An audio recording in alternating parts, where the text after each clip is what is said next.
الحمد للہ نحمدہ ونصلی علی رسولہ الکریم۔ آج انشاءاللہ 15واں پارہ اور کوشش کریں گے 16واں بھی۔ 15ویں پارے کی ابتدا ہو رہی ہے سورہ بنی اسرائیل سے، اور اس کی ابتدا ہے معراج کے واقعے سے۔ سبحان الذی، پاک ہے وہ ذات، اسریٰ بعبدہ لیلا، جو رات کے تھوڑے سے حصے میں عبد اپنے بندے کو لے گیا، من المسجد الحرام، مسجد حرام سے، الی المسجد الاقصی، مسجد اقصی کی طرف، الذی بارکنا حولہ، وہ مسجد اقصی جس کے ارد گرد ہم نے برکتیں رکھی ہیں، لنریہ من آیاتنا، تاکہ ہم اپنے بندے کو اپنی نشانیاں دکھائیں۔ اس سے صاف پتہ چلتا ہے کہ یہ واقعہ خواب میں نہیں ہوا۔ جناب غامدی صاحب نے کہا یہ خواب تھا، اور دلیل دی ہے اسی صورت میں آخر میں آتا ہے وما جعلنا الرؤیا التي اریناک، کہ جو ہم نے آپ کو رؤیا دکھایا وہ لوگوں کو آزمائش میں ڈالنے کے لیے دکھایا ہے، الا فتنۃ للناس، کس کے لیے دکھایا؟ تاکہ لوگ آزمائش میں پڑ جائیں۔ تو محترم نے کہا کہ رؤیا عربی میں خواب کو کہتے ہیں، سمجھ رہے ہیں؟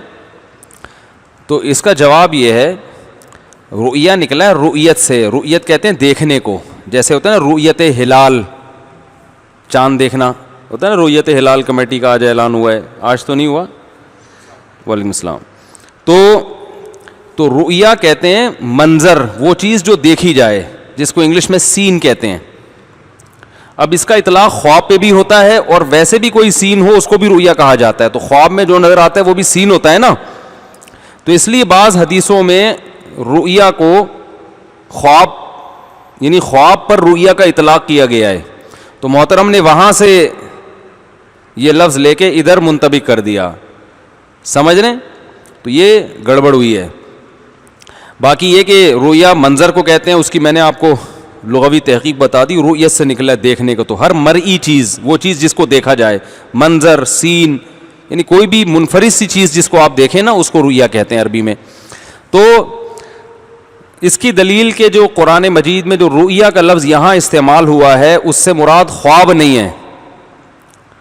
یہ میں مانتا ہوں کہ قرآن میں دوسرے مقام پہ رؤیا کا لفظ خواب کے معنی میں استعمال ہوا ہے، جیسے سورہ یوسف میں یا بنی لا تقصص رؤیاک علی اخوتک، یعقوب علیہ السلام نے کہا اے میرے بچے اپنا خواب بھائیوں کو مت سنانا۔ تو وہاں رؤیا کس کے معنی میں ہے؟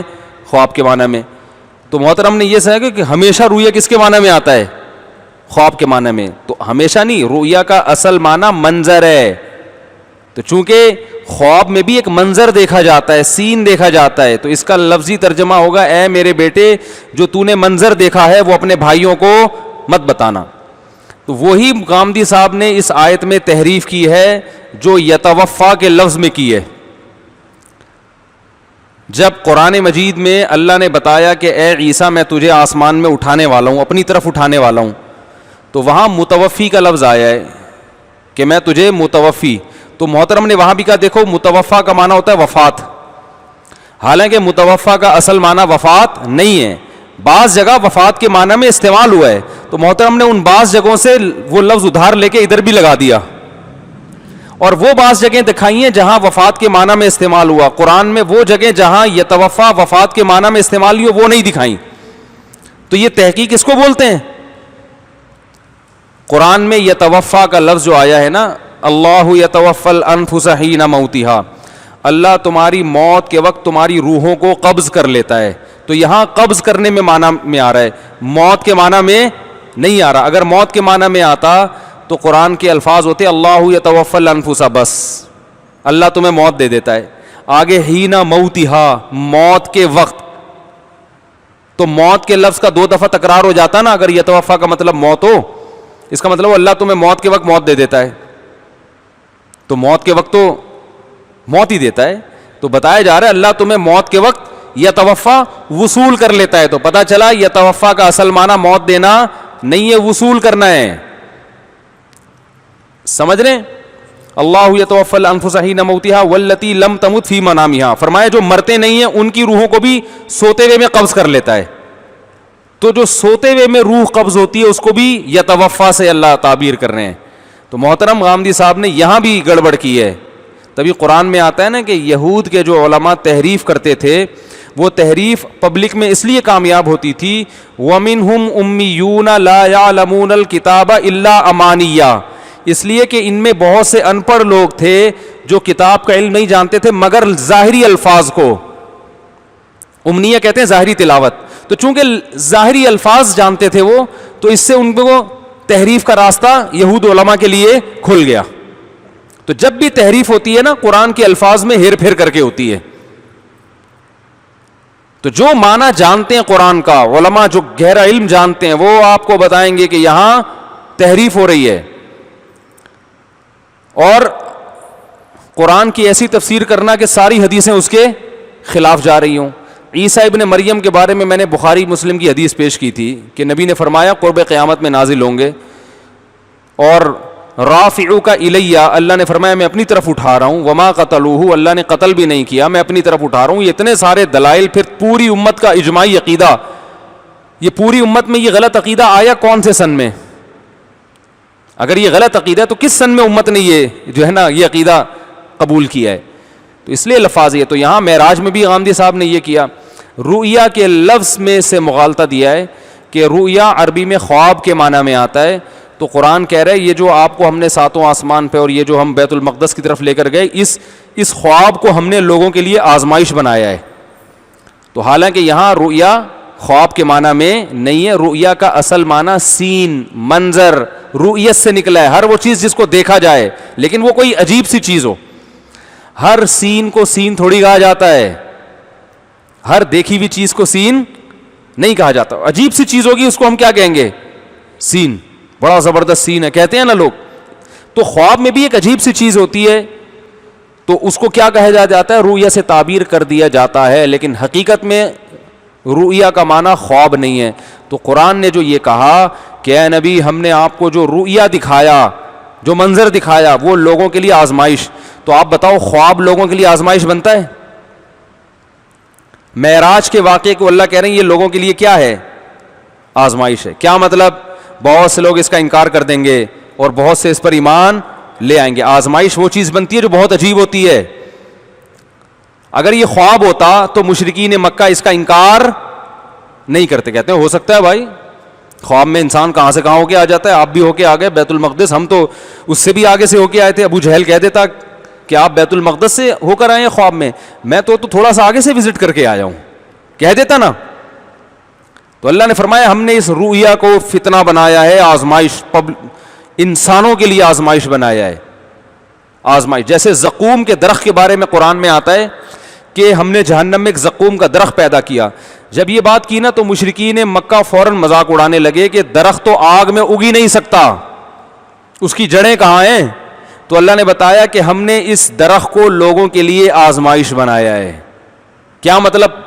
جہنم کی گڑھے میں ایک درخت اللہ نے پیدا کیا ہے. تو جو اللہ پہ یقین رکھنے والے لوگ ہیں وہ اس عجیب و غریب درخت پہ بھی یقین رکھ لیں گے. جو عقل پرست ہیں، اللہ کے مقابلے میں عقل استعمال کرتے ہیں، وہ ایمان نہیں لائیں گے. تو یہ درخت بذات خود ایک آزمائش ہے لوگوں کے لیے. تو بالکل اللہ نے معراج کے واقعے کو کیا فرمایا؟ فتنۃ للناس، کہ ہم نے وما جعلنا الرؤيا التي اريناك الا فتنۃ للناس والشجرۃ الملعونۃ. پھر قرآن کہہ رہا ہے ہم نے جیسے زقوم کے درخت کو لوگوں کے لیے آزمائش بنایا نا، ایسے ہی معراج کے واقعے کو بھی لوگوں کے لیے آزمائش. جیسے زقوم درخت ہونے کے باوجود جہنم میں اگ رہا ہے، عقل کے خلاف ہے، لیکن ایمان والے ایمان لائیں گے، اور جو اللہ کے مقابلے میں عقل استعمال کرتے ہیں وہ انکار کر دیں گے. بالکل اسی آیت کے ساتھ ملا کے اللہ نے کہا معراج کا واقعہ بھی ایسے ہی کیا ہے؟ آزمائش ہے. تو یہ جب ہی آزمائش بنے گا جب یہ جاگتی حالت میں ہو، خواب میں ہو، تو پھر یہ عجیب و غریب بولتے کیوں نہیں بھائی؟ نہیں ہے یہ. تو دونوں کو اللہ نے ایک ساتھ ذکر کیا ہے. تو اس آیتوں میں ہی یہ ذکر ہے، آیتوں میں ہی واضح اشارہ ہے کہ یہ خواب نہیں تھا. اور پھر پہلی آیت جو شروع ہو رہی ہے، سبحان الذی، پاک ہے وہ ذات. اللہ اپنے آپ کو ہر عیب سے پاک کر رہا ہے. سبحان اللہ تعجب کے موقع پہ کہا جاتا ہے نا. تو چونکہ آگے اللہ اپنی قدرت بیان کر رہے ہیں، ہمیں تعجب ہوگا اللہ ایسے کیسے ہو گیا بھائی. اللہ کہہ رہے ہیں میں اپنے بندے کو رات کے تھوڑے سے، رات میں بھی نہیں، لیلن میں تنوین تقلیل کے لیے آتی ہے, تھوڑے سے حصے میں. اللہ کہہ رہے میں اپنے بندے کو رات کے تھوڑے سے حصے میں, پوری رات بھی نہیں لگی ہے, تھوڑے سے حصے میں مسجد حرام سے مسجد اقصی کی طرف لے گیا. تو اب ایک دم انسان کہے گا یہ کیسے پاسبل ہے؟ اللہ نے فرمایا سبحان الذی, پاک ہے وہ ذات ہر عیب سے, یعنی اس عیب سے بھی پاک ہے کہ وہ اچھمبے کا کام نہ کر سکے. انسانوں میں یہ عیب ہے کہ وہ عجیب و غریب کام نہیں کرتے. اللہ نے کہا سبحان الذی, وہ عیب سے پاک ہے. نبی خود تھوڑی گئے ہیں, کون لے کر گیا ہے؟ اللہ لے کے گیا ہے. تو غامدی صاحب کو جو اشکال ہو رہا ہے نا یہ کیسے ہوا, تو یہ اشکال اللہ پہ کر رہے ہیں کہ اللہ نے کیسے کر لیا. ٹھیک ہے نا, کہ اللہ تھا تھوڑے سے حصے میں, تو اس لیے انہوں نے کہا یہ خواب آیا ہے, خواب آیا تھا. تو قرآن خود نفی کر رہا ہے بھائی خواب نہیں ہے. اور یہاں ویسے آیت جو شروع ہو رہی ہے, پاک ہے وہ ذات جو اپنے بندے کو رات کے تھوڑے سے حصے میں لے گیا مسجد حرام سے مسجد اقصی کی طرف, اور وہ مسجد اقصی جس کے ارد گرد ہم نے برکتیں رکھی ہیں. تو صاف اللہ اپنے نبی صلی اللہ علیہ وسلم کی ایک شان بیان کر رہے ہیں, عبد اپنے بندے کو لے گیا, تو اس میں اور شان بیان کی ہے. تو خوابوں میں یہ سب کچھ تو نارملی ہو سکتا ہے بھائی. خواب میں ابھی 4-5 دن پہلے دوبارہ آسٹریلیا گیا تھا, پتہ نہیں امریکہ گیا تھا, مجھے ایسا یاد نہیں آ رہا. تو گھومتے رہتے ہیں خواب میں, تو آدمی کو پتہ نہیں کیا کیا ہوتا رہتا ہے آدمی کے ساتھ. تو یہ اصل تو چیز ہے, یہ جو فضیلت ہے یہ جاگتی حالت میں ہوا ہے نبی کے ساتھ, یہ آپ کا معجزہ ہے. تبھی اللہ نے فرمایا کہ ہم نے زقوم کے درخت کو جیسے آزمائش بنایا, تو اس رؤیا یعنی اس منظر کو بھی ہم نے کیا بنایا؟ آزمائش بنایا. سمجھ رہے ہیں؟ تو اس لیے اہل سنت والجماعت کا یہ عقیدہ ہے کہ نبی صلی اللہ علیہ وسلم کی جو معراج تھی وہ روحانی نہیں تھی, باقاعدہ جسمانی تھی. یہ اللہ کی قدرت ہے. باقی معجزہ یہ اللہ کی طاقت ہوتا ہے, یہ انسان کی طاقت نہیں ہے, یہ پیغمبر کی طاقت نہیں, یہ کس کی طاقت ہے؟ اللہ کی. ہاں اللہ نے اپنی طاقت اس طرح سے استعمال کی اور ایسے عجیب و غریب کام کیا اپنی پیغمبر سے محبت کو ظاہر کرنے کے لیے. سمجھ رہے ہیں؟ اور اس میں علماء نے حکمتیں بیان کی ہیں کہ معراج کے واقعے میں حکمتیں کیا تھیں. بہت بڑی حکمت یہ تھی کہ آپ چونکہ آخری نبی ہیں اور آپ کا مقام سب سے زیادہ, تو اللہ چاہتے تھے صرف یہ بتائے نہیں بلکہ عمل کروا دیں. تو عمل ایسے کروایا کہ سب سے بڑا عمل اللہ کی نظر میں نماز ہے. تو اللہ اپنے حبیب کو مسجد اقصی لے کر گئے, تمام پیغمبروں کو جمع کیا, آدم علیہ السلام سے لے کے حضرت عیسیٰ علیہ السلام تک تمام پیغمبروں کو, اور نبی کو حکم دیا کہ آپ ان کو نماز پڑھائیں. تو تمام پیغمبروں نے ہمارے نبی کی اقتداء میں نماز پڑھی ہے. تو اللہ نے پریکٹیکلی آپ کی فضیلت کو سب پہ, پتہ نہیں کیا ہو گیا آپ لوگوں کو یار, ثابت کر دیا نا, عمل کرا دیا کہ امام کون ہے؟ آپ کلیم اللہ ہیں. اے موسیٰ آپ سے اللہ ہم کلام ہوتا تھا, وقربناہ نجیہ, آپ سے اللہ سرگوشیاں کیا کرتا تھا کوہ طور پہ بلا کے, اور جو ہے آپ کو اللہ نے جو ہے بڑے بڑے معجزات دیے, اور جادوگروں سے مقابلے میں اللہ نے آپ کو جتوایا, اور آپ کے بھائی ہارون کے ذریعے آپ کی مدد کی, اور فرعون جیسے طاقتور کو الٹ دیا. بہت بڑی فضیلت ہے. لیکن جب نماز قائم ہوگی اور جس محفل میں محمد صلی اللہ علیہ وسلم ہو اور آپ ہو, تو امامت کا حق کس کا ہے؟ آپ کو آگے نہیں کروں گا میں, کس کو آگے کروں گا؟ محمد صلی اللہ علیہ وسلم کو. یہ پریکٹیکلی فضیلت. عیسیٰ علیہ السلام کو اللہ نے معجزے دیے, مردوں کو زندہ کر رہے ہیں, نابینا کی آنکھوں پہ ہاتھ لگا رہے ہیں, بینائی لوٹ رہی ہے, کوڑ کے مریض کو پھونک مار رہے ہیں, ٹھیک ہو رہا ہے. صحیح ہے نا؟ پرندہ بنا رہے ہیں, پھونک مار رہے ہیں, وہ جو ہے نا بے جان مٹی کا بنا ہوا پرندہ اڑ کے حرکت کر رہا ہے, اور قرب قیامت میں نازل ہو رہے ہیں. ٹھیک ہے نا؟ سارے معجزے اپنی جگہ. اللہ نے فرمایا آپ میرے محبوب ترین پیغمبروں میں سے ایک پیغمبر ہیں, لیکن جب نماز کا ٹائم ہوگا اور اسی مجلس میں محمد صلی اللہ علیہ وسلم بھی ہوں گے, تو امامت کا حق کس کو ہے؟ محمد صلی اللہ علیہ وسلم. ان کی اقتداء میں آپ نے نماز پڑھنی ہے. نہیں آ رہی بات؟ آدم علیہ السلام کہیں گے اللہ میں تو سارے پیغمبروں کا باپ ہوں, ہے بھائی, میں تو سارے انسانوں کا باپ ہوں. اللہ کہیں گے آپ کو یہ فضیلت حاصل ہے کہ آپ سارے پیغمبروں کے باپ ہیں, آپ سب کے والد ہیں, اس لحاظ سے آپ سب کے بزرگ ہیں. لیکن جب نماز کی باری آئے گی تو آپ کی اولاد میں پیدا ہونے والے محمد صلی اللہ علیہ وسلم, امامت کا حق کس کو ہوگا؟ ان کو ہوگا. آپ والد ہونے کے باوجود صف میں کھڑے ہوں گے. تو اس سے بنیادی مقصد, ایک بڑا مقصد یہ تھا, یہ بتانے کے لیے کہ اب ایسا نبی آ گیا ہے جس کے آنے کے بعد تمام شریعتیں منسوخ.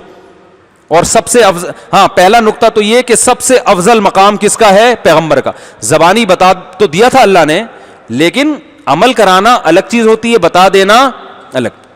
اس کی مثال ہے جیسے دو آدمی بیٹھے ہوئے ہیں, آپ نے بتا دیا بھائی میں اب اس کو, یہ میرا نائب ہے, یہ میرا خلیفہ ہے, اس کو میں نے ذرا اونچا مقام دے دیا, ٹھیک ہے, لوگ بولیں گے اچھی بات ہے.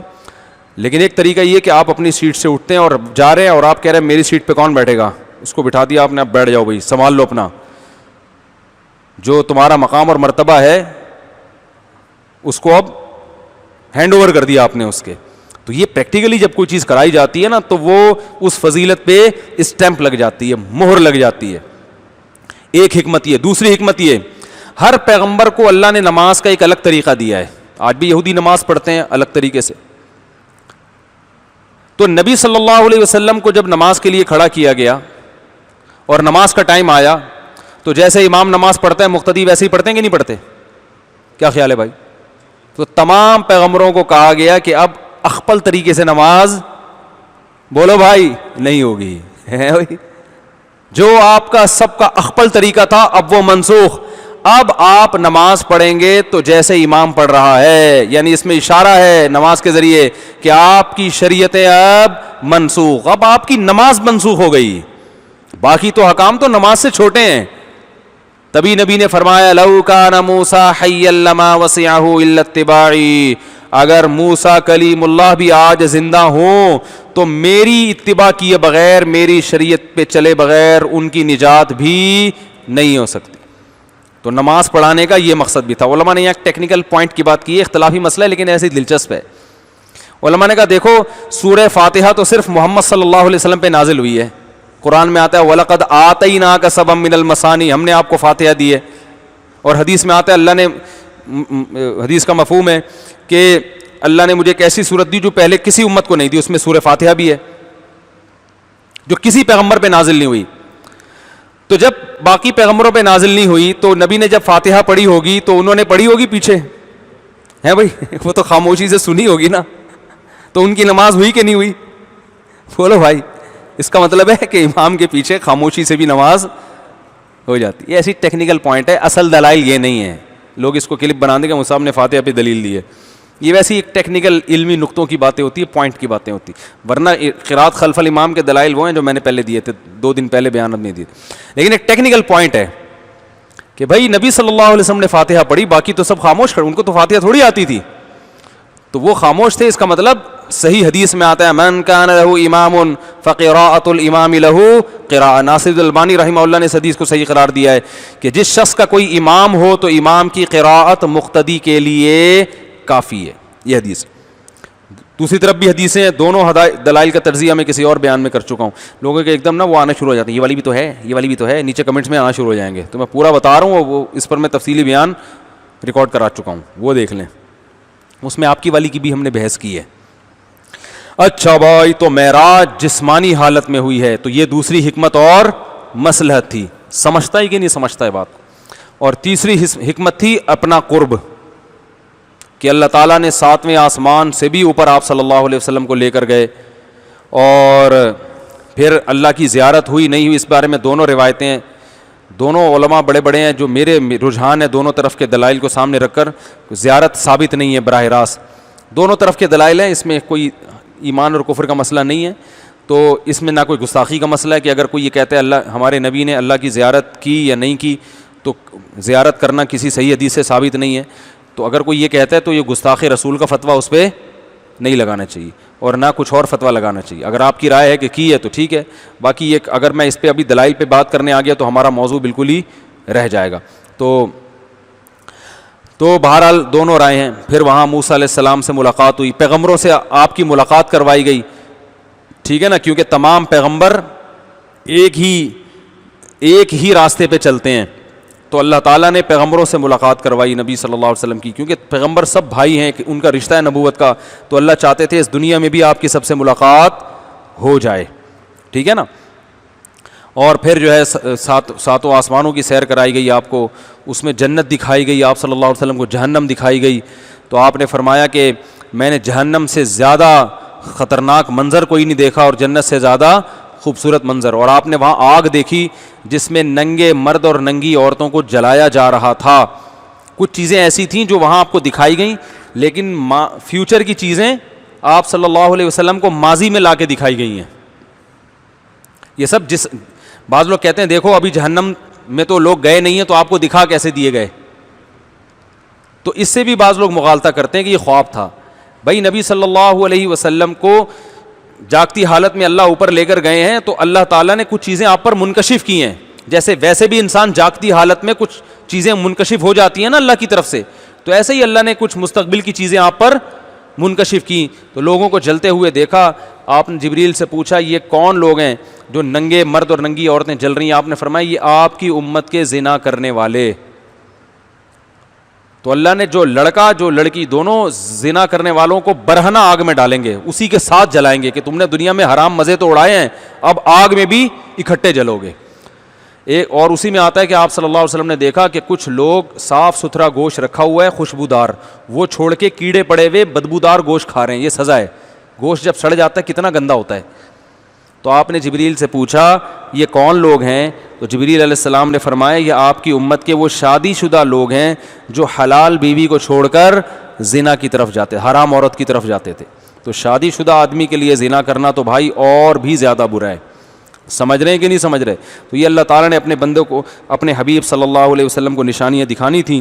تو اللہ نے فرمایا کہ ہم پہلے مسجد اقصیٰ سے مسجد حرام کی طرف گئے, تو یہاں سے پھر حدیثوں میں آتا ہے کہ آپ کو براق پہ بٹھا کے آسمانوں تک لے جایا گیا. اور یہ رات کے تھوڑے سے حصے میں ہوا ہے. راتوں رات آپ مسجد اقصیٰ گئے ہیں اور وہاں سے پھر 7ویں آسمان تک, اور پھر وہاں سے واپس مسجد اقصیٰ, اور پھر وہاں سے واپس مسجد حرام. اور یہ چند سیکنڈوں میں یہ کام ہوا ہے. تو جب آپ صلی اللہ علیہ وسلم نے یہ لوگوں کو بتایا کہ یہ میرے ساتھ ہوا ہے, تو ابو جہل کو موقع مل گیا مذاق اڑانے کا. وہ فوراً حضرت ابو بکر کے پاس گیا اور کہا کہ آپ کو پتہ ہے کہ آپ کے دوست, آپ کے ساتھی نے کیا دعویٰ کیا ہے؟ ابو جہل کا خیال یہ تھا کہ اب تو ابو بکر صدیق بھی انکار کر دیں گے. تو حضرت ابو بکر نے پوچھا کیا دعویٰ کیا؟ انہوں نے کہا یہ اس طرح سے کہہ رہے ہیں. انہوں نے کہا کیا واقعی محمد صلی اللہ علیہ وسلم نے یہ کہا ہے؟ انہوں نے کہا ہاں. کہا پھر یہ سچ ہے, ایسا ہوا ہوگا. اگر یہ خواب ہوتا تو ابو جہل اتنا اچھلتا ہوا کودتا ہوا جاتا ہے بھائی. وہ تو یہی کہہ رہا تھا کہ اب تو ابو بکر انکار کر دیں گے کیونکہ جاگتی حالت میں ایسا پاسبل نہیں ہے. تو ناممکنات انسان کے لیے ناممکنات ہوتی ہیں, اللہ کے لیے ناممکن نہیں ہوتا. تو فضائل اعمال اور فضائل صدقات کی کرامتوں پر جو لوگ اعتراضات کرتے ہیں نا, وہ بھی اس لیے کرتے ہیں یہ کیسے ہو گیا. تو وہ کیسے اس لیے کہ وہ یہ سمجھ رہے ہوتے ہیں یہ بزرگ کا اپنا عمل ہے. وہ بھائی اپنا عمل نہیں ہے, یہ کس کی قدرت ہے؟ اللہ کی. کرامت ولی کی قدرت نہیں ہوتی, کرامت کس کی قدرت ہوتی ہے؟ اللہ کی طاقت. ہاں مستند ذریعے سے ثابت ہو تو مانیں گے, اور اگر اوتھینٹک ذریعہ نہیں ہے تو پھر اس کو رد کر دیں گے. کیونکہ لاجک کے خلاف جب وہی کوئی کام ہوتا ہے نا, تو ہمارے پاس مضبوط دلیل ہوگی تو مانگیں گے نا کہ بھئی اللہ نے کیا. تو دلیل وہی لوگوں کے واقعات, اس نے بول دیا, اس نے بول دیا, فلاں نے لکھ دیا, پھر نہیں ہے. لیکن اگر مستند ذریعے سے ہے تو پھر ماننا پڑے گا اس کو. سمجھ رہے ہیں؟ ہم نے خود اپنی آنکھوں سے کرامتیں دیکھی ہیں. شہید کے خون کی خوشبو سونگھی ہے, کسی سائنسدان کو بتاؤ مانے گا؟ بھائی کسی سائنسدان کو بتاؤ, ڈاکٹر کو بتاؤ میڈیکل سائنس کے, کہ بھائی کئی بندے مفتی صاحب کہہ رہے ہیں میں نے دیکھے کہ شہید ہوئے اور ان کے خون سے کیا آ رہی تھی؟ خوشبو. تو ڈاکٹر مانے گا اس بات کو؟ کیا یہ ممکن نہیں ہے؟ اور اگر کوئی انجینئر جیسا یا کوئی پروفیسر جیسا آدمی فوراً کلپ بنا دے اور میڈیکل سائنس کی رپورٹیں پیش کرنا شروع کر دے کہ یہ تو ممکن ہی نہیں ہے, خون میں تو بدبو ہوتی ہے, اور قرآن میں تو خون کو ناپاک کہا ہے. قرآن میں خود آتا ہے کہ خون کیا ہے؟ ناپاک ہے. تو یہ سب چیزیں تو ناپاک ہیں. اور یہ جناب مفتی طارق مسعود صاحب دیکھو اپنے بزرگوں کی کرامتوں میں غلو سے کام لیتے ہیں اور کہتے ہیں ہم نے شہید کے خون کی خوشبو. او بھائی وہ ایک اصول اور ضابطہ ہے کہ خون ناپاک ہوتا ہے, بدبو ہوتی ہے, لیکن جب اللہ چاہتا ہے اپنی قدرت سے اسی خون میں خوشبو پیدا کر سکتا ہے. تو آپ مفتی طارق مسعود کا انکار نہیں کر رہے, آپ خدا کی قدرت کا انکار کر رہے ہو. نہیں یار یہ بات. مفتی عتیق الرحمان شہید رحمۃ اللہ علیہ کا نام سنا ہے؟ نہیں سنا؟ ان کا بیٹا میرا شاگرد ہے, بہت کئی سال پڑھا ہے. جب وہ شہید ہوئے نا, گولیاں مار کے ادھر درس قرآن دیتے تھے بڑا زبردست. ان کے ہاں تو ملتے نہیں نا اس قسم کے شہید وحید, اور خون و خوشبو کرامتیں ہوتی نہیں ہیں, اور بزرگ ہی نہیں ہے ان کے ہاں کوئی. جب بزرگ ہی مارکیٹ سے شارٹ ہو گئے ہیں تو پھر سب کا انکار کر دو. جن کے بزرگ ہوتے ہیں تو انہوں نے تو بزرگوں کو بچانا ہے اپنے. ہاں بزرگ کی غلط بات کو ہم صحیح کبھی ثابت نہیں کرتے, لیکن جو صحیح بات ہے اس کو تو کہیں گے نا. کیونکہ ہمارا تو ایک سلسلہ ہے بزرگوں کا بھائی. تو مفتی عتیق الرحمان شہید رحمۃ اللہ علیہ درس قرآن دیتے تھے, شہید ہو گئے جب کراچی میں فسادات ہو رہے تھے. شہادت کے بعد ان کے خون سے خوشبو آتی رہی ہے. ان کو جب دفن کیا, وہاں بارشیں کراچی میں ہوئی تھی, آپ کو یاد ہوگا, تو پانی آ رہا تھا قبر میں, تو ان کی میت کو ان کے بیٹوں نے دوسری جگہ 6 مہینے بعد منتقل کیا ہے. تو جب قبر کھولی ہے, جسم بھی سلامت تھا اور خون سے اسی طرح خوشبو آ رہی تھی جیسے دفن کے وقت آ رہی تھی. تو اب میڈیکل سائنس مانے گی اس کو, کہے گی بھائی باڈی کا محفوظ رہنا ممکن ہے ہی نہیں. تو کرامت اس شہید کی نہیں ہوتی, یہ کس کی ہوتی ہے؟ نسبت اس کی طرف ہوتی ہے, یہ اللہ کی. تو اللہ جیسے مردوں کے ہاتھ پہ کر دیتا ہے, زندوں پہ بھی کر دیتا ہے. تو اس لیے فضائل صدقات اور فضائل اعمال کے جو واقعات ہیں یہ اہل اللہ کی کرامتوں کے واقعات ہیں, اور کرامت میں نسبت اللہ کی طرف ہو تو کچھ بھی ہو سکتی ہے. اور یہ بھی اعتراض غلط ہے کہ صحابہ کے ہاتھ پہ تو ایسا ہوا نہیں, صحابہ نے تو یہ کیا نہیں, ان کے بزرگ نے کر لیا. تو کرامت یہ ممکن ہے کہ جو کم درجے کا ہو اس کے ہاتھ پہ ہو, اور جو بڑے درجے کا ہو اس کے ہاتھ پہ وہ کرامت نہ ہو. یہ قرآن سے ثابت ہے. سلیمان علیہ السلام نے کہا کہ کون ہے جو ملکہ سبا کا تخت اٹھا کے لے آئے گا یہاں پہ. سلیمان علیہ السلام خود تو لائے نہیں. قرآن کہہ رہے ایک بزرگ بیٹھے ہوئے تھے جن کو پاس زبور کا علم تھا, انہوں نے کہا پلک جھپکنے سے پہلے لے آؤں گا. یہ کہا اور حاضر. اب کوئی کہوا پیغمبر تو لائے نہیں, اور ان کے درباری جو ایک بیٹھے ہوئے تھے بزرگ تھے وہ لے آئے. تو یہ مجھ پہ اعتراض ہوگا, یہ قرآن پہ ہوگا. تو قرآن سے بھی پتہ چلتا ہے کہ ایک چیز پیغمبر کے ہاتھ پہ نہیں ہوتی, امتی کے ہاتھ پہ ہو جاتی ہے. یہ بھی پتہ چلتا ہے کہ کسی کم درجے کے ہاتھ پہ ہو سکتی ہے اور بڑے درجے والے کے ہاتھ پہ نہیں ہو. درجات کا مدار کرامتوں پہ نہیں ہے, درجات کا مدار اعمال پہ ہے. کسی صحابی کے ہاتھ پہ کرامت نہ بھی ہو اور ایک بزرگ ساری زندگی کرامتوں میں گزر جائے, پھر بھی وہ کسی صحابی کی خاک کے برابر بھی بولو بھائی نہیں ہو سکتا. معجزے تو زیادہ حضرت عیسیٰ کے ہیں, ہمارے نبی کے معجزے نہیں. اب دیکھو حضرت عیسیٰ کا مقام زیادہ بلند ہے یا ہمارے نبی کا, لیکن حضرت عیسیٰ مردوں کو زندہ کرتے تھے, ہمارے نبی نے تو نہیں کیا. اور یہی اعتراض تو یہودی کرتے تھے, عیسائی کرتے تھے. یہودی کہتے تھے ہمارے نبی تو کوہ طور پہ جا کے اللہ سے ہم کلام ہوئے ہیں, آپ کے نبی کیوں نہیں ہوتے؟ وہ کہتے تھے ہمارے نبی تو ایسے جا کے تورات آسمان سے لے کر آئے ہیں, یعنی آسمان سے نازل ہوئی تورات, اور آپ کے نبی پر تو تھوڑا تھوڑا کر کے نازل ہو رہا ہے, ایک دفعہ پوری کتاب نازل کیوں نہیں ہو جاتی؟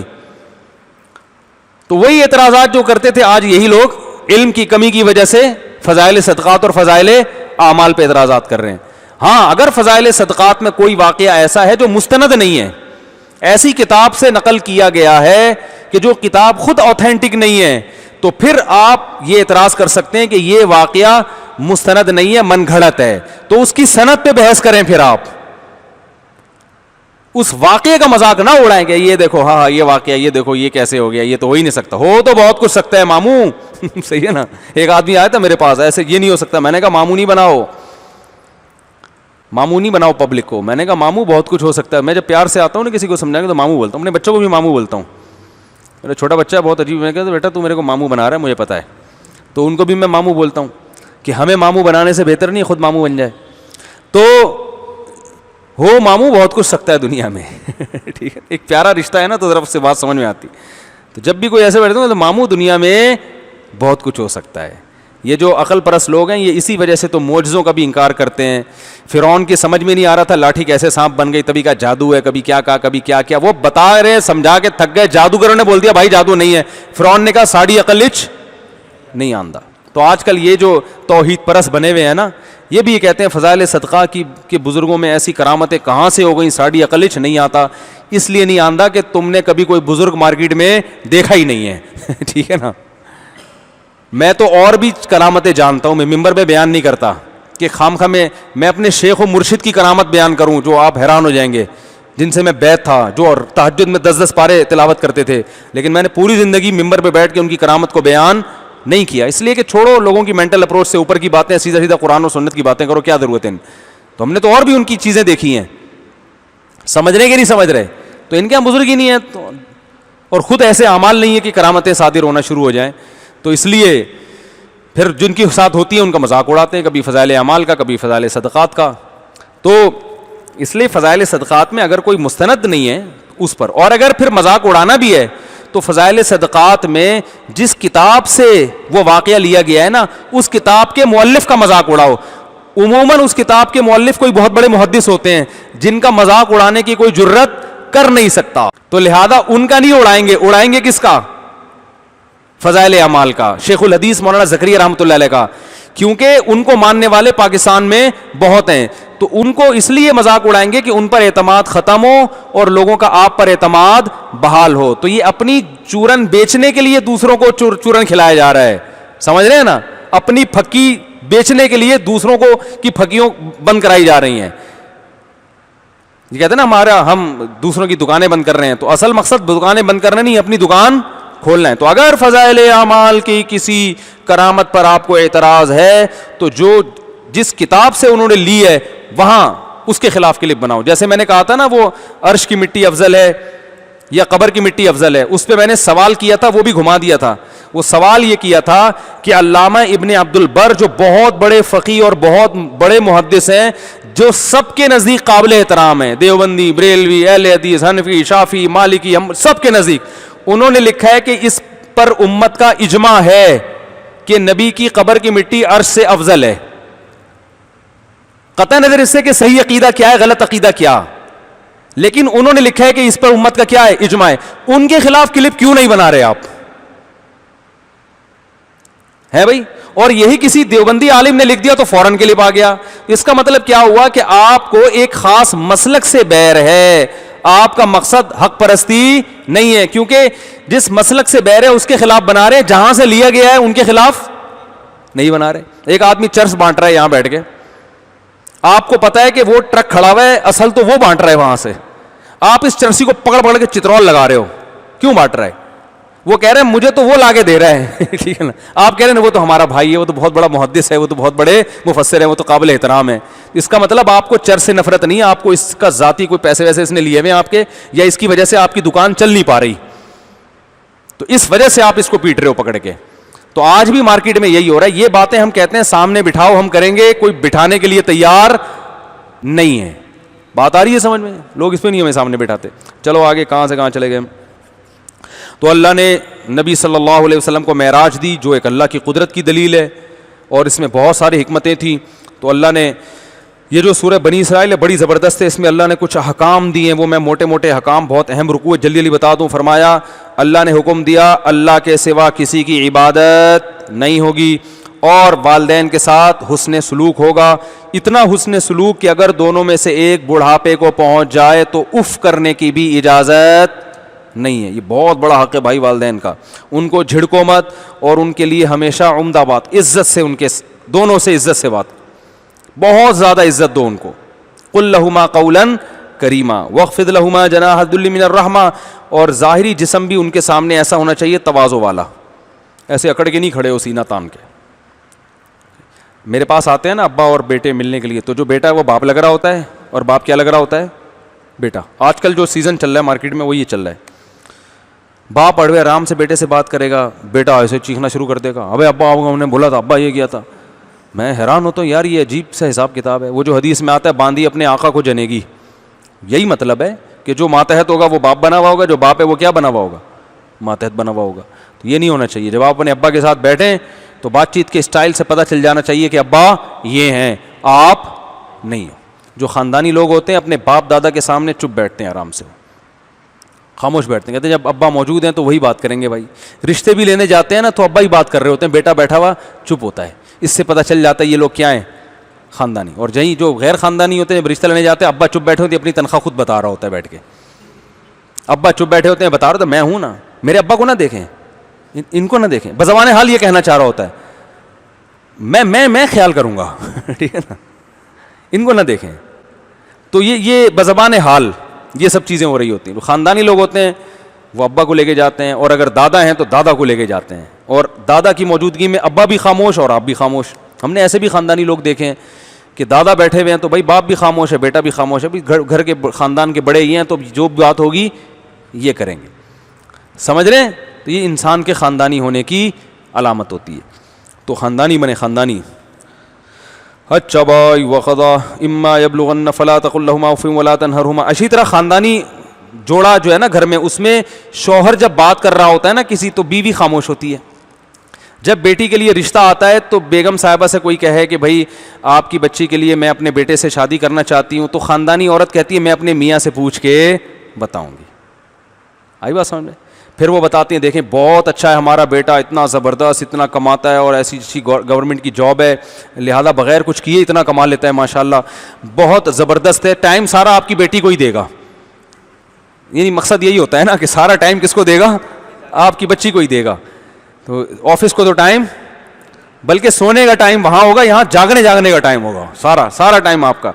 تو اور جتنا بھی نالائق ہو جائے جاب سے نکالنے کا تو سوال ہی پیدا نہیں ہوتا. ایک دفعہ گورنمنٹ کے ادارے میں چلے جاؤ قیامت تک نہیں نکل سکتے آپ وہاں سے, کچھ بھی کر لو. تو اتنا اچھا رشتہ ہے. تو لیکن جو خاندانی مائیں ہوتی ہیں وہ کہتی ہیں ٹھیک ہے ماشاءاللہ, لیکن میں ان کے والد سے پوچھوں گی. دیکھیے فیصلہ تو بالآخر انہوں نے ہی کرنا ہے نا, فیصلہ تو اللہ نے باپ کو حق دیا ہے, اور خاندانی لوگوں میں بچیوں کی شادیوں کے فیصلوں کا حق کس کے پاس ہوتا ہے؟ ابا کے پاس ہوتا ہے. تو وہ بہت اچھی بات ہے, میں ساری باتیں اسی طرح سمجھا دوں گی, اللہ کرے ان کی سمجھ میں آ جائے. پھر وہ جب میاں رات کو آتے ہیں تو ان کو سمجھاتے ہیں بھی دیکھیں بچی بڑی ہو گئی ہے, ایسا رشتہ آیا ہے اور یوں ہے اور فلانا ہے, فیصلہ کیا کرنا ہے وہ تو آپ نہیں کرنا ہے, میرا ایک مشورہ ہے کہ بہت اچھی. تو یہ خاندانی ہوتے ہیں. اور جو غیر خاندانی ہوتے ہیں ان کا جب رشتہ آئے تو وہ انہوں نے بتایا ہمارا بیٹا ہے, آپ کی بیٹی جوان ہو گئی ماشاءاللہ, یوں ہے فلانا ہے ڈمکانا ہے, تو آپ دیکھ لیں ان کے ابا سے بات کر لیں. ابا سے بات تو میں بتا دوں گی ان کو, آئیں گے شادی میں, آئیں گے ضرور, وہ آپ بے فکر رہیں, آپ کی بے عزتی نہیں ہوگی کہ لڑکی کے ابا کہاں ہیں. آئیں گے, لیکن فیصلہ کس کا ہوگا بھائی؟ وہ تو میرا ہوگا. اور ان کے ابا نے آج تک زندگی میں کبھی کوئی فیصلہ صحیح کیا ہے؟ بزبان حال بتا رہی ہوتی کہ مجھ سے شادی کا فیصلہ ٹھیک نہیں تھا ان کا. اگر یہ صحیح فیصلے کرنے کے اہل ہوتے تو مجھ سے شادی کرتے. یعنی بولتی نہیں ہے لیکن بزبان حال کا مطلب ہوتا ہے آپ ان کی باتوں سے اخذ کریں. تو میں نے بتایا تھا نا خاتون آئی تھی, اتنی تیز خاتون, باتیں ایسی چبا کے جیسے ہوتی ہیں نا, یوں, تو مجھے اندازہ ہو گیا تھا کہ یہ یقیناً بیوہ ہو چکی ہوں گی اب تک. یعنی مجھ سے آدھا گھنٹہ ان کو نہیں سنا جا رہا, مجھے بولنا ہی نہیں دے رہی. اپنا دکھڑا لے کے آئی تھی تو بھائی 5 منٹ میں دکھڑا سناؤ, 10 بار بریک لگے گی تو میں آگے کوئی نصیحت دوں گا نا. بولے ہی جا رہی. پھر سارے برے, بچے بھی برے, ساس کا بھی غلط سلوک تھا میرے ساتھ, اور فلانا بھی برا, کوئی ٹھیک ہی نہیں. مجھے اندازہ ہو گیا یار یہ مجھ سے برداشت نہیں ہو رہی ہے, ان کے میاں نے کیسے برداشت کیا. تو مجھے یقین ہو گیا تھا کہ ان کے میاں کا انا للہ ہو چکا ہوگا. اتنا عرصہ کوئی آدمی ایفورٹ کر نہیں پاتا. تو میں نے کہا کہ آپ کے میاں کا انتقال ہو گیا؟ انہوں نے کہا ہاں وہ تو 10 سال پہلے چلے گئے تھے. تو میں کہنے والا تھا کہ پھر بھی بہت برداشت کی ہے, شادی کو 30 سال ہو گئے لیکن گئے کب ہیں؟ صرف 10 سال. لیکن میں نے کہا ایسا نہ ہو کہ 1 گھنٹہ اور بیٹھ جائیں, پھر اگلے جگہ جائیں تو پھر مجھے بھی کہ مفتی الفلاحیہ مسجد کے امام صاحب بھی ایسے. لیکن مجھے اندازہ ہو گیا تھا کہ بہت بڑا حوصلہ ان کے میاں کا کہ انہوں نے 20 سال گزارے. تو ایسے بعض میاں بھی ہوتے ہیں, ایسا نہیں ہے کہ صرف عورتیں ایسی ہوتی ہیں, ایسے بعض میاں بھی ہوتے ہیں کہ بیوی ڈپریشن سے مر جاتی ہے. ایسے ایک میاں تھے, اللہ بچائے یار, کیسے کیسے لوگوں سے واسطہ پڑتا ہے. وہ ہمارے دوست تھے, بلکہ یوں سمجھے کہ ابھی میں زیادہ گہرائی میں جاؤں گا تو وہ سمجھ جائیں گے میری بات ہو رہی ہے. کیا کروں, کوئی ایسے کوڈ ورڈ ہونا چاہیے نا, وہ لوگ آج کل ہر جگہ پہنچا دیتے ہیں. وہ تھے, بس کوئی تھے. تو ان کی جب شادی ہو رہی تھی نا, ہم لوگ بیٹھ کے یہ بات کر رہے تھے کہ یار ان کی بیوی کا ہوگا کیا بیچاری کا, کیونکہ ہم نے ان کو صاحب کو دیکھا تھا کبھی زندگی میں ایک دھیلے کا کام خود نہیں کیا. یا کھجانا بھی ہوگا نا, آپ کو بلائیں گے یار ادھر ادھر کھجانا. یعنی بالکل ایسے تو نہیں, لیکن اس ٹائپ کے آدمی. کھجلی بھی ہو رہی ہے نا تو آپ کو بلائیں گے یار ذرا کوئی ڈنڈی لے کر آئے, ادھر ادھر کھجا. کبھی بیٹھ کے یہ نہیں کہ اٹھ کے پانی خود پی لیں, ہر کام بیٹھے بیٹھے بس ان کو چاہیے تھا. تو ہم تھے کہ یار یہ بیچاری بیوی کا بنے گا کیا. خیر چل ہی رہے ہیں, گزارا کر ہی رہے ہیں دونوں ماشاءاللہ. اب اس کا بھی انا للہ ہو جائے کسی دن, بیگم صاحبہ کا اطلاع آ جائے گی تو ٹھیک ہے نا. تو جو ہے تو دنیا میں جو آدمی لوگوں سے ملتا ہے نا اس کے پاس تجربہ بہت ہوتا ہے. میں تجربے سے بہت سیکھتا ہوں یار دنیا میں کیا کیا ہو رہا ہے. ایسے ایسے واقعات کبھی صرف عشاء کے بعد لے کے بیٹھوں نا پبلک, فجر ہو جائے گی واقعات ختم نہیں ہوں گے. تو خیر ہمیں اللہ نے کیا حکم دیا کہ والدین کے ساتھ اچھا سلوک کرو, اور جب ابا اور بیٹا بیٹھا ہوا ہو تو دیکھنے سے پتہ چلے باپ کون ہے اور بیٹا کون ہے. تو خاندانی عورت کی بات کر رہا تھا کہ جب رشتوں کی بات آتی ہے کہتی بھائی میں ماں ہوں, مجھ سے یقیناً میرے میاں مشورہ لیں گے, لیکن آخری فیصلہ کون کرے گا؟ بھائی وہ مرد ہیں, مردوں کو اللہ نے اس معاملے میں تجربہ دیا ہے اور وہ ان کا رائٹ ہے, تو وہ وہی فیصلہ کریں گے. تو یہ خاندانی ہونے کی, جب بھی کہیں رشتہ لینے جاؤ نا لوگ مجھ سے پوچھتے ہیں پتہ کیسے چلے لڑکی والے خاندان ہیں خاندانی ہیں, تو بھائی اسی طرح پتہ چلے گا جب آپ رشتہ لینے جاؤ گے تو سامنے آ کے بات چیت کون کر رہا ہے. سمجھ رہے ہو؟ اس گھر میں مردوں کی چلتی ہے یا عورتوں کی چلتی ہے؟ اگر گھر میں مردوں کا ہولڈ ہے علامت ہے کہ خاندانی لوگ ہیں, اور گھر میں مرد مکھنچو ہیں, سارا ہولڈ کس کا ہے؟ وہ میاں ادھر بیٹھا ہوا ہے ٹھیک ہے نا, ادھر سائڈ پہ بیٹھا ہوا ہے, وہ ادھر بیٹھا ہوا ہے بالکل کونے میں منہ دبک کے نا, اور ساری باتیں سب کنٹرول خواتین کے ہاتھ میں ہے. تو خواتین سے انتہائی معذرت کہ پھر یہ گھر صحیح چل نہیں سکتا. سمجھ رہے ہو؟ ہاں بعض گھروں میں ایسا ہوتا ہے مرد ہوتے ہی نہ اہل ہیں تو ایک الگ بات ہے, وہ کچھ چرسی ہے, کوئی چھٹے والا ہے, یا کوئی بعض ایسا ہوتا ہے, وہ ایک ہر قانون ہر ایک کے لیے نہیں ہوتا. بعض جگہ پہ مرد نا اہل ہے, آدمی ٹھیک ہی نہیں ہے, پھر وہاں مجبوری ہوتی ہے. ماں اگر اپنی بیٹی کو باپ کی بھینٹ چڑھا دے, وہ تو بیچ باچ کے کھا جاتے ہیں, ایسے نا اہل بھی ہوتے ہیں. تو ایسی مجبوری کے حکام الگ ہیں کہ نا اہل آدمی ہیں. ایسے بھی ہمارے جاننے میں لوگ ہیں کہ بھائی جو ہے وہ دلچسپی نہیں ہے ان کو کسی معاملات میں, مردوں کو دلچسپی, پھر بیچاری مائیں اپنی بیٹیوں کی فکر کرتی ہیں اور وہی ان کے مستقبل کی فکر میں لگی رہتی ہیں, تو وہ مرد بہت زیادہ نااہل ہوتے ہیں.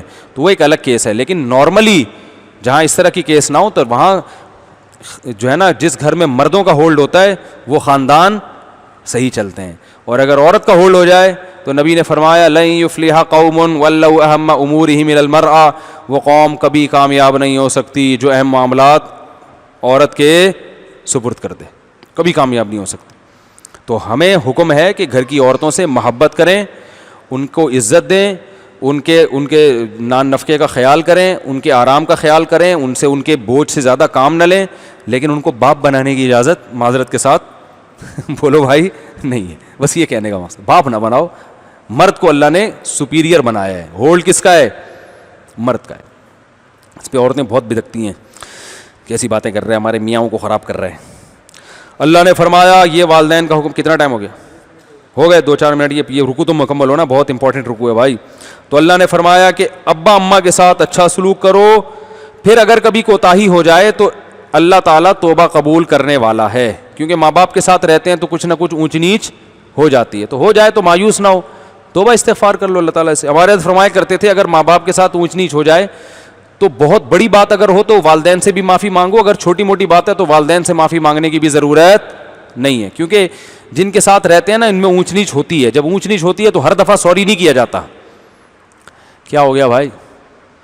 بھائی جس کے ساتھ رہتے ہیں تو کچھ نہ کچھ اونچ نیچ تو ہو ہی جاتی ہے نا, تو اب بار بار سوری نہیں ہوتا. بس اب آئندہ کوئی ایسا عمل کر لو جس سے وہ خوش ہو جائیں. اسی طرح میں کہتا ہوں جو میاں بیوی کے جھگڑے ہوتے ہیں نا ان میں بھی ہر دفعہ نہیں سوری ہوتا. ہو گیا اس نے کبھی زیادتی کر لی, کبھی اس نے زیادتی کر لی, ہو گیا تو بعد میں موڈ صحیح کر لو, ختم. اب وہ کہیں نہیں سوری کرو. عورتیں کہتی ہے تم نے چونکہ یہ غلط کیا. پرسوں ایک کیس آیا میرے پاس, اتنا خطرناک کیس تھا, سب ایک دوسرے کو گن پوائنٹ پہ سوری کروا رہے تھے. وہ بیگم نے یہ کیوں بولا غصے میں, شوہر کہہ رہے یہ کیوں بولا, جب تک سوری نہیں کرے گی میں معاف نہیں کروں گا. عورت کہہ رہی ہے اس نے جو مجھے پہلے یہ جو بولا تھا یہ غلط بولا تھا, اس پہ سوری کرے. پھر ساس نے جو مجھے بولا تھا وہ الفاظ بولے تھے, اب مجھے تو الفاظ یاد نہیں ہیں, وہ غلط بولے تھے, ان کی والدہ سوری کریں. اب میں کہتا ہوں ساسوں سے سوری نہیں کروایا جاتا بھائی. ساس کہہ رہی ہے کہ بہو نے مجھے یہ کیوں کہا, سوری کرے. میں نے کہا مارکیٹ میں سوری اتنی اویلیبل ہے نہیں. آج تک لاک ڈاؤن ہے, جو اس سے زیادہ ضروری چیزیں وہ نہیں مل رہی. میں نے کہا بھائی آپ لوگ نہیں چل سکتے. میں نے کہا نہیں چل سکتے. جو گھر چلتے ہیں نا وہ اسی طرح چلتے ہیں. غلطی ہو گئی, غصہ آیا, تھوڑا نکال لیا, چلو بھائی ختم. دوبارہ آدمی خود ہی سوچتا ہے بھائی اس دن بڑا تب گئی تھی اس بات پہ ٹھیک ہے نا. آدمی کو پتہ چل جاتا ہے نا, بیگم کو میں نے جب یہ لفظ بولا تو اس دن بہت زیادہ غصہ کیا تھا, اس نے بہت کچھ اچھل کود کیا تھا, تو بس اس وقت تو بڑبڑائے گا, اس کے بعد آئندہ تھوڑا سا ہی بولتے ہوئے احتیاط کر لے گا. یہی ہوتا ہے نا. عورت کو پتہ ہے میرے میاں کا میٹر شارٹ ہوتا ہے اس بات سے, تو اس دن میں نے یہ لفظ بولے تھے تو ضرورت سے زیادہ شارٹ ہو گیا تھا, تو اب تھوڑا یہ الفاظ بولتے ہوئے احتیاط کرو. اس دن ہو گیا تھا, بس ختم, اس کو کرنٹ لگتا ہے اس بات سے. ٹھیک ہے نا. تو بس اتنا سوریاں نہیں، آپس کے جو میل جول ہوتے ہیں نا ان میں کبھی بہت بڑی بات ہو جائے تو ٹھیک ہے، چھوٹی موٹی باتیں ہو رہی ہیں آئندہ کے لیے، جو ورنہ اس سے معاملہ خراب ہوتا ہے. یہ غلطی مانے، یہ مانے کہ میں نے کیا ہے، یہ وہ کہہ رہا پھر یہ بھی یہ مانے. تو بھائی ہو گیا جو ہو گیا، مٹی پاؤ باڑ میں جائے، جو تھا تو غلط تھی میں صحیح تھا، چھوڑو مٹی پاؤ، اب نئی زندگی گزارو. اب لوگ کہتے ہیں نئی زندگی کا ہم نے معاہدہ کیا تھا، اب دوبارہ پرانی باتوں کو نہیں دہرائیں گے، اور پھر اب نئی زندگی گزاری تھی، 15 دن گزرے نہیں، پھر کسی نئی بات پہ پھڈا ہو گیا. پھر وہ آتے ہیں کہ یہ کیا ہو گیا، تو گزار میں نے کہا تھا 15 دن ہو گئے نا، نئی بات پہ پھڈا ہوا، اسی وقت کے بعد سے پھر دوبارہ سے نئی زندگی کا آغاز کر لو. پھر پھڈا ہو جائے پھر نئی زندگی کا. اللہ تعالیٰ کہتے ہیں نا گناہ ہو گیا تو توبہ کرو، پھر ہو گیا تو پھر دوبارہ توبہ ہی کرنی ہے نا. اب یہ تھوڑی کرنا ہے کہ بار بار ہو رہا ہے تو اب چھوڑو، اب تو جہنم میں ہی جانا ہے. تو ایسے ہی بھائی ہو گیا تو پھر کر لو، ہو گیا تو پھر کر لو، ہو گیا تو پھر کر لو. ٹائم گزر رہا ہے، وہ ایک دن آئے گا قبر کے قریب پہنچ جاؤ گے اور کامیاب زندگی گزار کے وہ اپنی قبر میں، تم اپنی قبر میں. تو بات کو بڑھانے والے اللہ کو پسند نہیں ہے، بات کو دبانے والے اللہ کو پسند ہے. جو مولانا طارق جمیل صاحب نے بھی معافی مانگی نا، سب کو کہہ دیا انہوں نے یہ چور ہوتے ہیں، تو ان کا مقصد یہ نہیں تھا کہ سب چور ہوتے ہیں. مقصد جب بھی کوئی کہتا ہے ہماری قوم یہ ہے تو یہ مطلب تھوڑی ہوتا سارے ہیں. تو اب وہ وضاحتیں کرتے کہ نہیں میرا مقصد یہ نہیں تھا، تم نے بھی تو اس دن یہ الفاظ کہے تھے، جب یہ الفاظ کہے تھے تو تمہارا بھی تو وہ مقصد نہیں تھا، تو تم بھی سوری کرو. اگر وہ یہ ساس بہو والے پڈے لے کے بیٹھ جاتے ہیں، کیونکہ وہ بتا سکتے تھے کہ صحافیوں کی تو ویڈیو ریکارڈنگ ہے، ایک صحافی نے کہا یہ میڈیا چور ہے، یہ تو صحافیوں کے اپنے بیانات ہیں. وہ کہہ جاتے ہیں اچھا میں ابھی تو جا رہا ہوں، میں ذرا اپنی میڈیا ٹیم کو بولتا ہوں فلاں صحافی کی نکال کے لاؤ